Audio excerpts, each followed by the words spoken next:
Oke, baik, ketemu lagi dengan saya, eh, Joko Dwi Santoso ya. Kita masuk ke materi untuk PTI Lab yang keempat, yaitu tentang prosesor. Jadi yang akan kita bahas di sini adalah apa itu prosesor. Jadi prosesor itu disebut juga dengan Central Processing Unit atau CPU, merupakan tempat memproses instruksi-instruksi program. Ini diambil dari referensi dari buku Jogianto tahun 99 di halaman 153.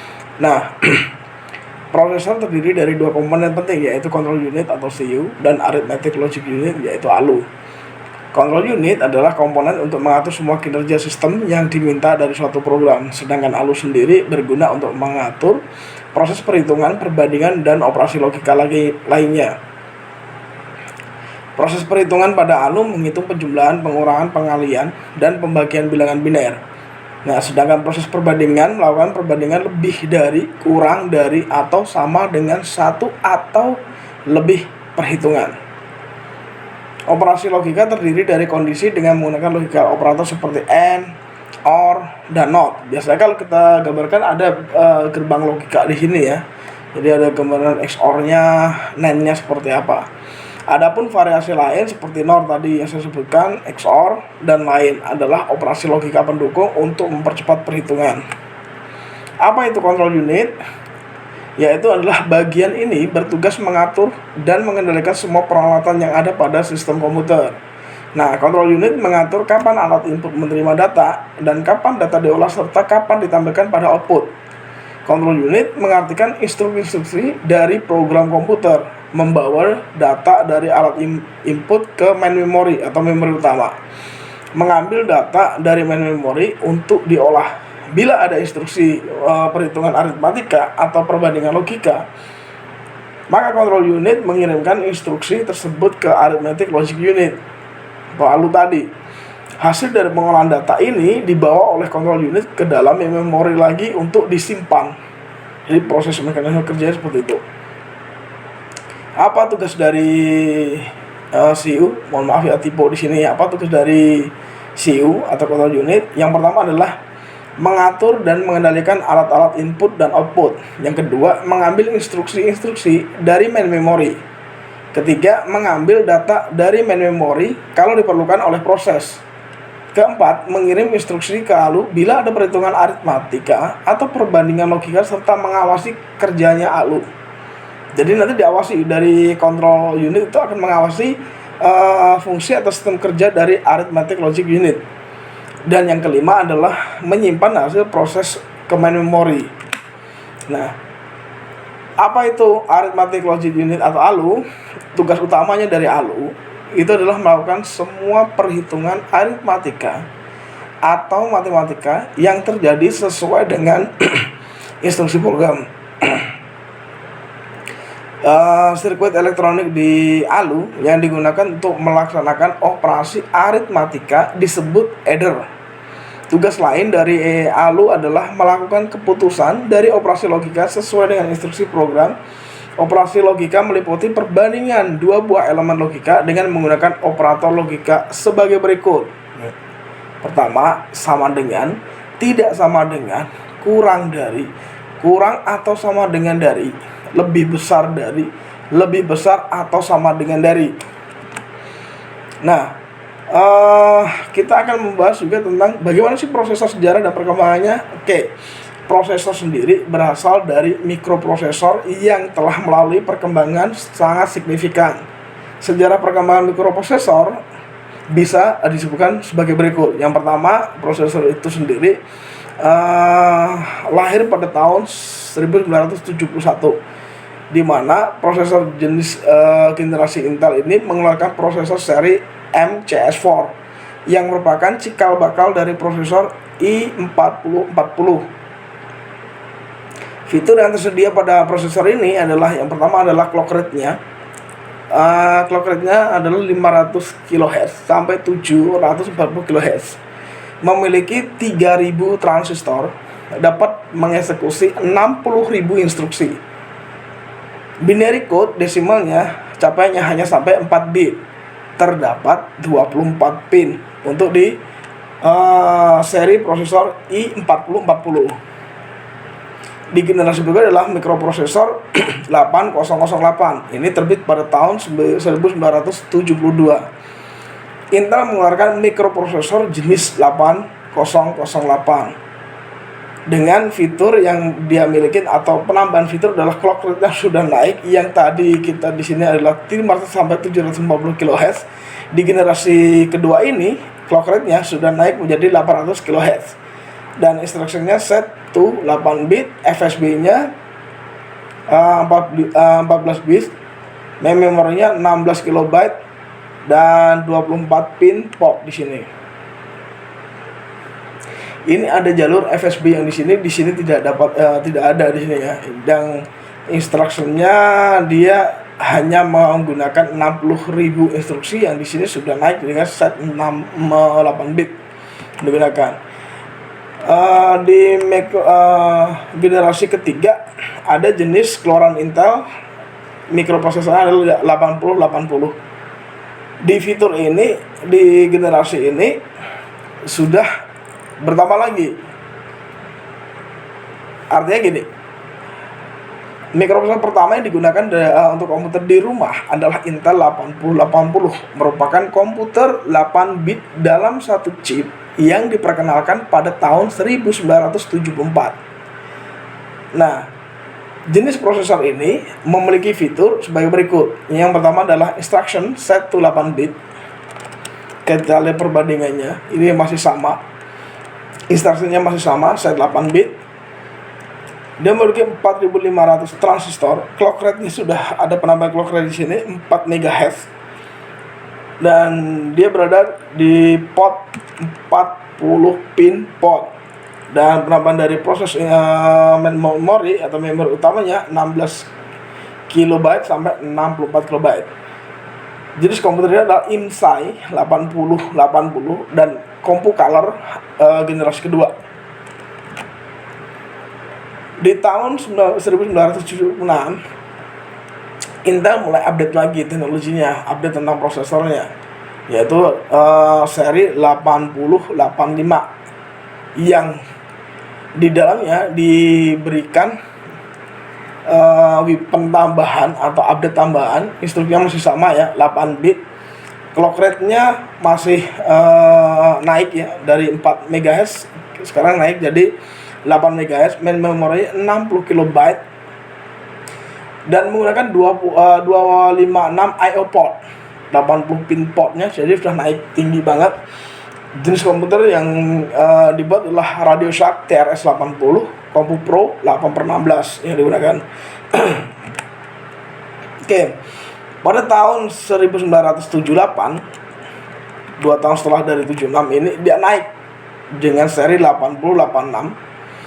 Fiturnya clock rate-nya sudah sampai 5 sampai 10 MHz, 16 bit register untuk register setnya.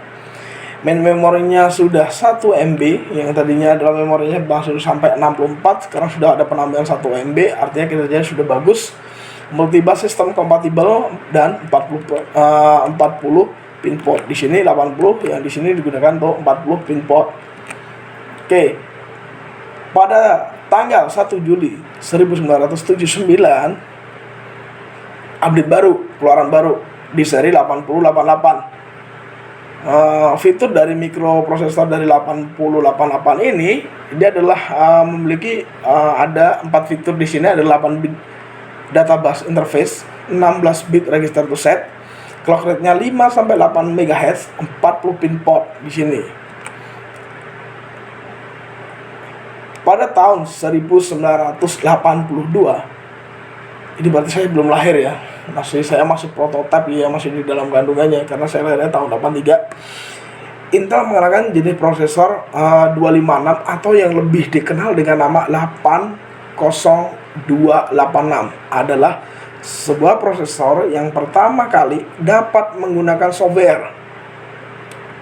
Jenis ini memiliki fitur mempunyai 134.000 transistor, registernya 180 bit, 16 MB address dari address busnya, 12,5 Mbps bandwidth bus, clock rate-nya 6 sampai 12,5 MHz, OS supportnya Unix, MS-DOS, dan Zenix.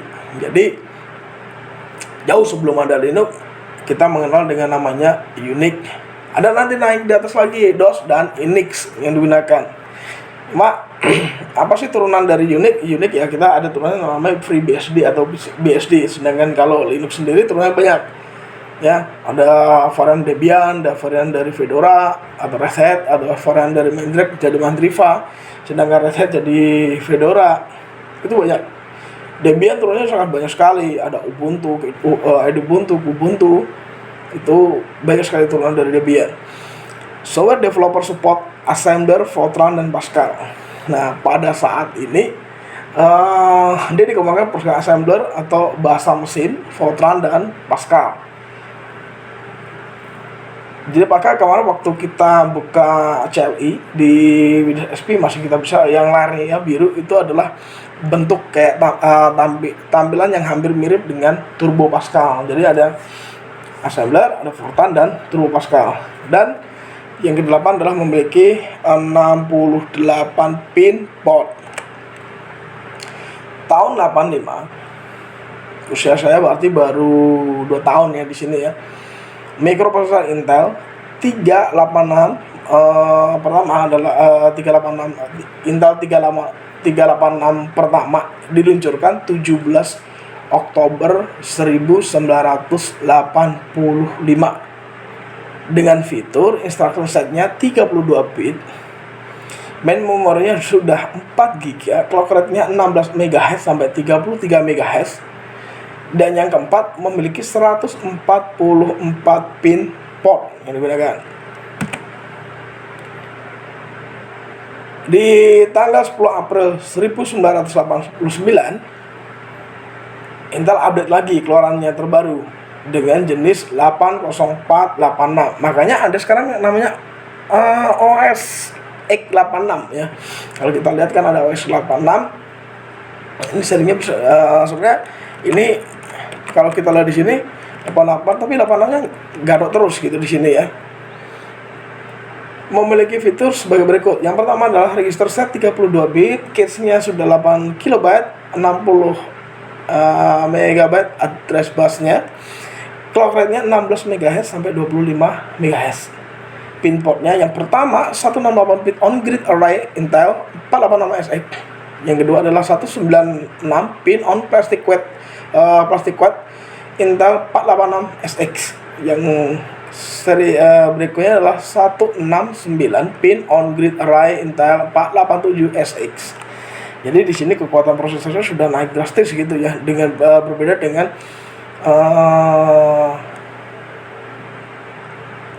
jenis prosesor yang terdahulu.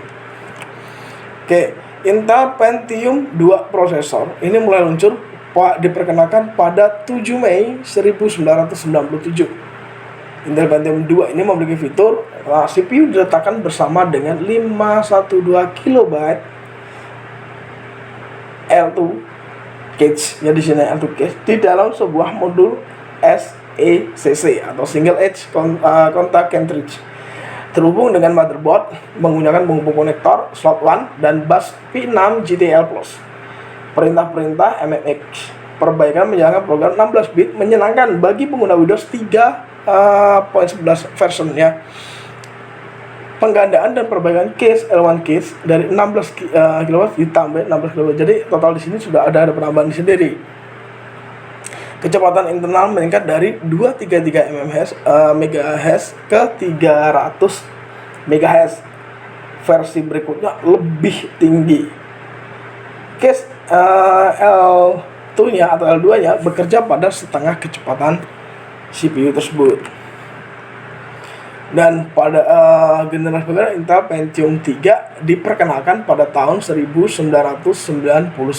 Intel kembali menciptakan prosesor ini dengan fitur FSP-nya 133 MHz, core frekuensinya 1.13 GHz sampai 1,4 GHz. Ini cache-nya 512 KB, soket PGA 370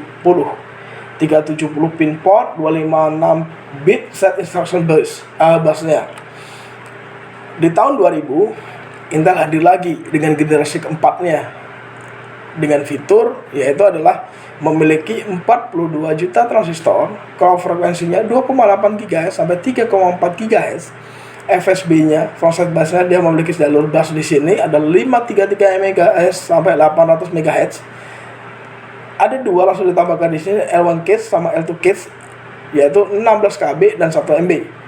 Dengan memiliki pin port jumlah 478, desain for 32 bit OS, mikro arsitektur 90 nano mili yang digunakan.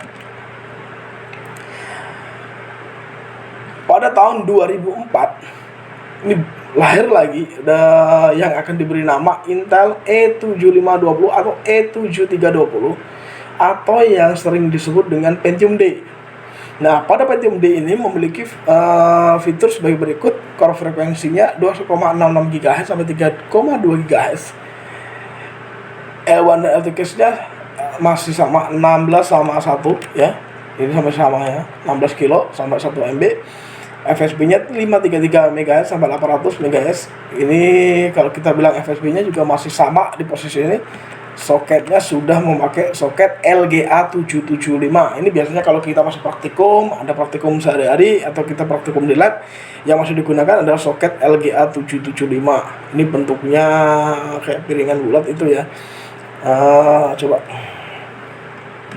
kita lihat jenis yang prosesor ini. Oke.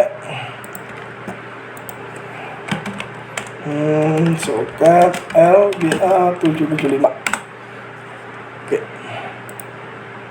Nah, ini jenis untuk boardnya ya. Jadi ada gigabyte dan sebagainya. Jadi kita ketemu di jenis soket ini. Nah, nanti bentuknya kalau kita ngambil ke heatsink,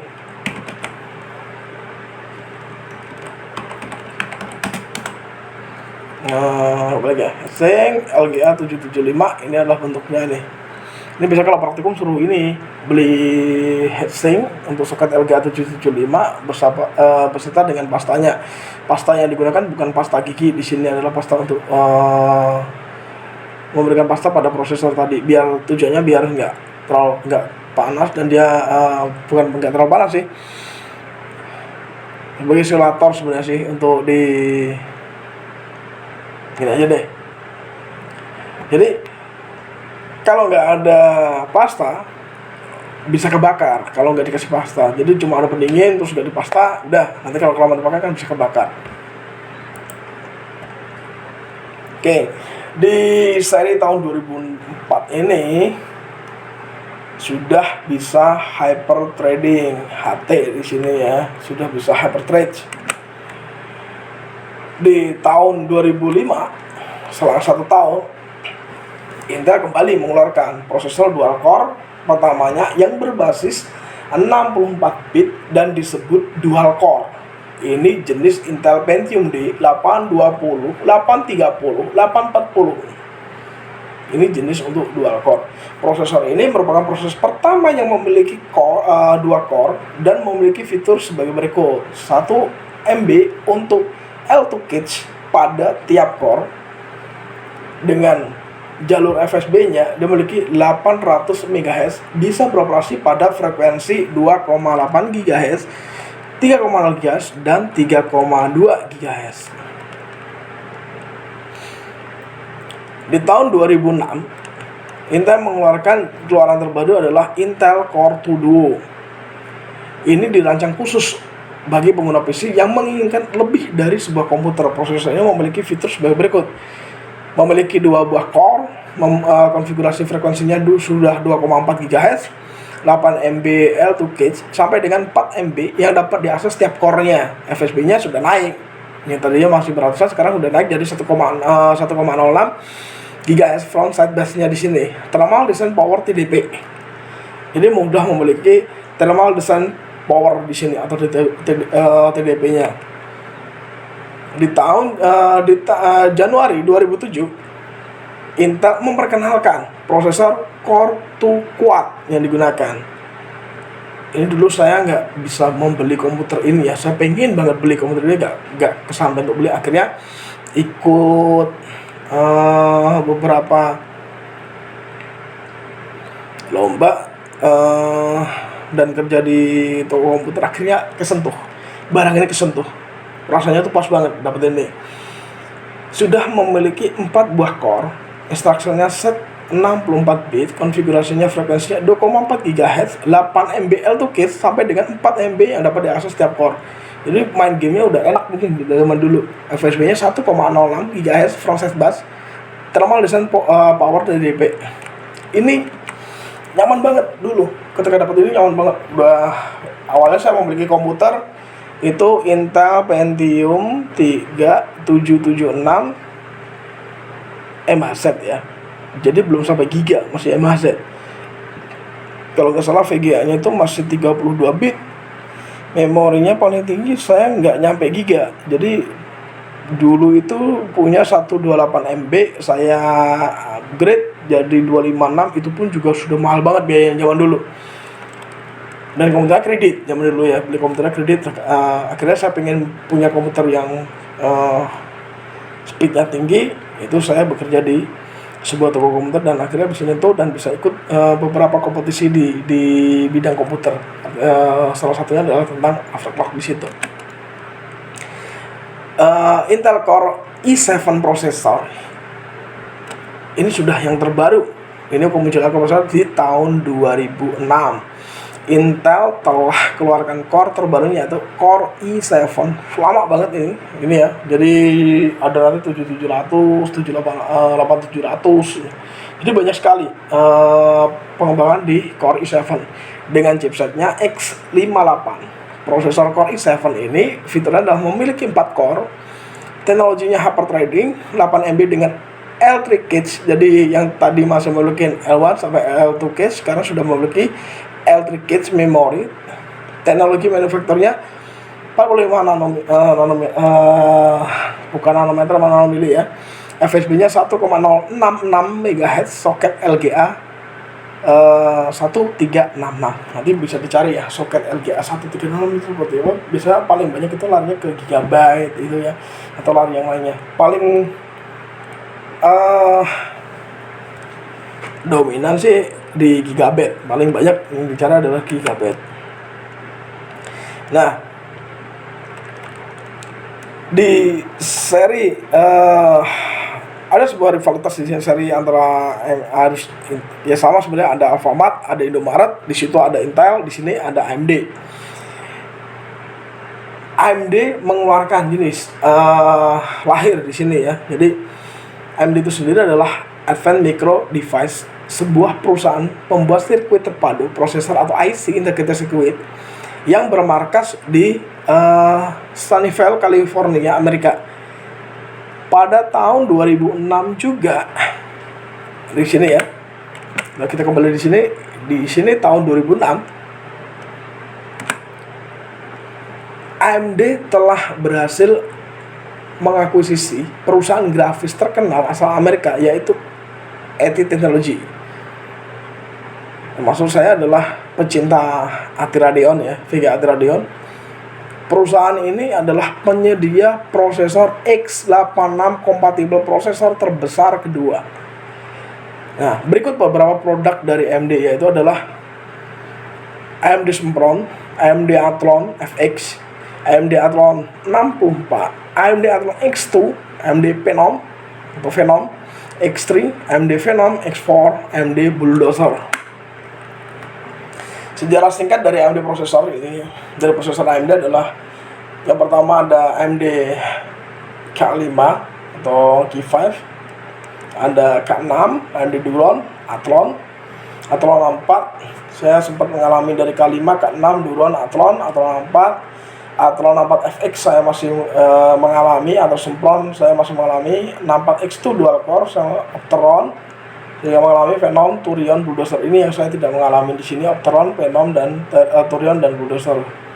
Jadi emang benar kalau di dunia overclock dibanding kita mengoverclock di Intel, lebih cepat untuk mengoverclock di AMD. Nah, apa sih perbedaan dari Intel dan AMD? secara gampang sih, set instruksi pada Intel adalah MMX, SSE, SSE2, dan SSE3. Tetapi pada AMD, di SSE2 dan 3D No ini nggak ada, di Intel tidak ada 3D No. Tapi di AMD ada SSE2. Di sini ada, yang di SSE3-nya tidak ada. Sedangkan di AMD memiliki 3D No. Karena ada dukungan grafis tadi ya, anti radio yang digunakan atau anti manufacture. E1 pada Intel maksimal 32K, sedangkan pada AMD adalah 128K. Bayangin, segini jauhnya ya, dengan harga yang murah kita dapat komputer yang cepat. Banyak transistor pada Intel adalah 100 miliar, sedangkan AMD 105 miliar. Banyaknya decoder integer FP pada Intel lebih sedikit dibandingkan AMD. Temperatur pada Intel dapat diatur oleh prosesor sendiri. Pada AMD temperatur maksimum adalah 900 C. Makanya ini cepat panas dulunya ya. Tapi sekarang manufaktur dari AMD sudah bisa balance antara hampir sama dengan prosesor Intel. Pipeline pada Intel lebih panjang dibandingkan dengan AMD. Tetapi pipeline Intel kecepatannya lambat dibandingkan AMD. Pada prosesor AMD Athlon, harga agak murah dibandingkan Intel. Grafis bagus banget, kecepatannya lumayan, tapi cepat banget panas dibandingkan Intel. Nah ini ya, ini bisa dilihat ya. Tapi untuk sekarang udah aman, jadi teman-teman nggak usah ragu atau apa. Saya bukan promosi tentang AMD-nya ya, jadi bisa dibalance ya antara kita punya budget berapa, tinggal nanti mau beli jenis prosesornya apa, jenis. Yang perlu diingat, kalau kita beli jenis prosesornya Intel ya kita cari Mobo yang support dengan prosesor Intel. Jangan kita beli prosesornya Intel, cari Mobo yang supportnya AMD, nanti nggak masuk di situ. Oke. Kelebihan dan kekurangan prosesor Intel. Kelebihan prosesor Intel ini, temperatur pada Intel dapat diatur oleh prosesnya sendiri. Artinya prosesor Intel akan mengurangi kecepatan kinerjanya jika prosesor terlalu panas. Tidak berisik, jelas, karena beberapa versi dari prosesor Intel tidak menggunakan pendingin aktif seperti kipas, melainkan hanya menggunakan heatsink saja. Intel menang dari brand image dan pemasarannya. Dengan harga yang standar, misalnya Intel Pentium 4, kinerjanya sudah lumayan cepat. Prosesor Intel lebih kuat pada aplikasi multimedia. Ini prosesor Intel. Kekurangannya, jika terjadi kerusakan membutuhkan biaya yang cukup mahal, karena pada beberapa produk prosesor dan motherboardnya menyatu. Lemah dalam urusan grafis, harus mengeluarkan biaya yang cukup mahal untuk performa yang hebat di sini. Kelebihan dari AMD, harga relatif lebih murah daripada prosesor Intel. Apa teknologi pengadaan bus pada jalur sistem, sehingga data yang dapat diantar dalam satu waktu lebih banyak karena lalu lintas data yang lebih cepat. Integrated memory controller memungkinkan prosesor untuk melakukan pengaksesan memori secara langsung tanpa melewati chipset not bridge terlebih dahulu. Sedangkan kalau di Intel masih perlu melewati dengan short bridge ataupun not bridge ataupun short bridge yang digunakan. Enhanced virus protection, teknologi yang memungkinkan prosesor mendeteksi virus. Cool and quiet, teknologi ini memungkinkan penggunaan power yang efektif dan lebih hening. AMD 64 teknologi untuk menjalankan aplikasi yang berbasis 64 bit. Jadi kalau jenis 64 teknologi, dia sudah dirancang untuk jenis running di base version 64 bit. Kekurangannya cepat panas. Namun itu dapat diatasi dengan ice cooler. AMD masih kurang famous atau kurang terkenal jika dibandingkan dengan Intel. Tidak semua game kompatibel dengan AMD. Ini tabel untuk perbandingannya antara prosesor Intel Core i7 4790K dengan prosesor AMD Visera FX 9590. Ada keterangan di sini, ada thermal distance powernya, mengkonsumsi daya atau powernya 88 watt, ini 220 watt untuk AMD Visera, Intelnya segini. Lebih sedikit ya di sini ya. Ukuran semikonduktornya ada 22 nanomili, sedangkan ini 32 nanomili. Hasil passmarknya, kinerja CPU-nya 11455 10535. Seperti di sini. Memorinya 25,6 GB, 21 GB. Teknologi hyperthreading ya, ini tidak. Kartu autentikasi ya, dan di sini tidak. Banyak transistor 1400 objek, 1200 objek, transistor trigate daya rendah kecepatan tinggi, ya di sini tidak. Turbo clocknya 4,4 GHz, di sini 5 GHz untuk turbo clocknya atau clock speednya. Hasil pasmanya atau singlenya 2546, di sini 1756. Banyak PCI Express atau PCI kartu spasi kecepatan tinggi 3 dan ini 2. Di sini memiliki 3 ya spasinya, di sini memiliki 2 spasinya. Intel Quick Video, ya di sini tidak. Duranya untuk kriptografi, ya di sini tidak. Kecepatan jam CPU 4x4 GHz, 8x4,7 GHz. Kecepatan RAM-nya 1600 MHz, di sini adalah 1866 MHz. L1 cache-nya 256 KB, di sini 384. L2 cache-nya 1 MB, 8 MB, dan L2 cache per core-nya 0,25 MB per core. Di sini adalah 1 MB per core. Ini udah tinggi banget di sini. L3 cache per core-nya 2 MB, di sini 1 MB. Perbandingan di sini ya. FMA4 mempercepat mengatur kontras gambar atau volume? Tidak, di sini iya. Karena tadi ya dia ngambil dari sistem pendukung dari grafik. Maka di sini untuk mempercepat mengatur kontras gambar atau volume dia di AMD ya, tapi di Intel tidak. Nilai bus transfernya 5 GT, dari sini 5,4. Jadi selisih cuma 4 di sini 0,4. Jadi kesimpulannya, untuk menggunakan prosesor Intel Anda harus mengeluarkan banyak biaya, apalagi dengan performanya yang tinggi yang dihasilkan oleh prosesor Intel, yaitu Intel i7 dibandingkan dengan prosesor AMD. Anda tidak akan mengeluarkan banyak biaya dan performanya juga lumayan bagus. Oleh karena itu, untuk Anda yang biayanya pas-pasan, yang masih menengah nih, milih AMD saja. Tapi kalau biayanya Anda punya biaya yang lebih tinggi, punya budget tinggi, atau sultan di itu, ya udah milih aja Intel. Gak usah milih-milih yang lain, gak usah milih AMD. Prosesor Intel dan prosesor AMD telah diuji performanya terhadap prosesor Intel yang lebih kuat dalam hal apapun, sedangkan prosesor AMD hanyalah pilihan kedua Anda. Oke. Di sini boleh katakan setuju, boleh katakan tidak statement ini. Tapi kalau perbandingan yang sekarang ini dengan harga yang relatif murah, bukan promosi, pilihan adalah di AMD. Menurut saya sih seperti itu. Semoga ini nggak kena take down lagi ya. Kalau saya bahas tentang gini ya, nggak kena take down oleh YouTube. Prosesor Intel lebih kuat dari prosesor AMD pada aplikasi multimedia. Nah, sebaliknya, ini prosesor AMD menang dari prosesor Intel di gaming dan program 3D-nya. Nah, yang suka main game, PS segala macam, terus PUBG, Free Fire, ya kan, Dota gitu kan, atau DT, atau main Mortal Kombat lah, atau main Samurai atau Ninja Blade, ya udah kita makainya atau bermain Splinter Cell, itu bermainnya pakai prosesor jenis AMD. Menurut saya lebih baik menggunakan prosesor AMD, itu jauh lebih nyaman. Cuma ya tadi kembali lagi, it's too hot ya, tapi cukup panas. Tapi jadi sekarang sih kalau saya pakai di lab saya sih nggak kelihatan panasnya sih. Jadi ada Intel, ada AMD, jadi saya pakai dua-duanya. Saya nggak bilang Intel buruk, AMD buruk. Dua-duanya saya pakai semua, dua-duanya bagus kok, dua-duanya jalan. Oke, cukup sekian. Matur nuwun dari saya. Kita akan membahas